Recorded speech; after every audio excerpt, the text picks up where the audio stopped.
What's up mga ka-NTV? Nandito tayo ngayon sa elementary school ng Santo Domingo. Kaya nga pala mamimigay ako dito, may iiwan na pala ako dito ng na bigas, grocery hands na ito. Kaya yun mga ka-NTV. Kung interesado po kayo dito mga ka-NTV, kung wala pa po kayo dito pansaing, puntahan nyo na to kasi mayroon yung sardinas, saka bigas, saka yun. Kung familiar po dito sa inyo, puntahan nyo na to mga ka-NTV kasi dito ko yan lalagay sa location. Saka nga pala mga ka-NTV, bawi na lang po kayo sa susunod. Kaya kung di nyo pamilyar to, i-share na lang sa iba. Kaya yun mga ka-NTV. Ito nga pala yung bigas na dala-dala ko, saka grocery pala yan. Kaya yun.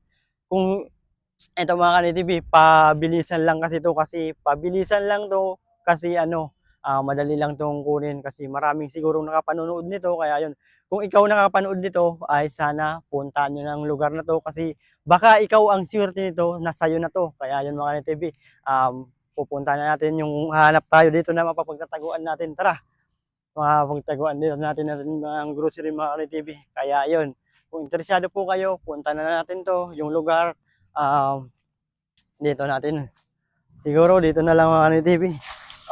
My God. Dito na lang mga ka-NTV. Dito na lang mga ka-NTV.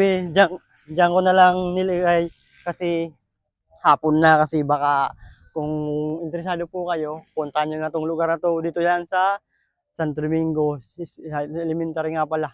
Pakita yung location. Tingnan nyo yung location niya mga ka-NTV. Nandyan. Kaya yun mga ka-NTV. Kung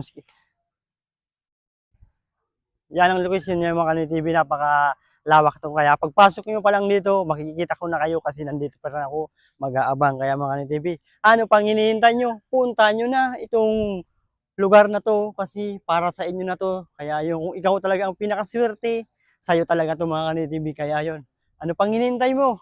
Kung ikaw nakapanood, puntahan mo na. Kung di mo alam, ishare mo na lang sa iba para makuha naman to. Baka bukas umulan, ibabasa yan. Sana di umulan. Kaya yun, kung ano pang hinihintay, puntahan nyo na.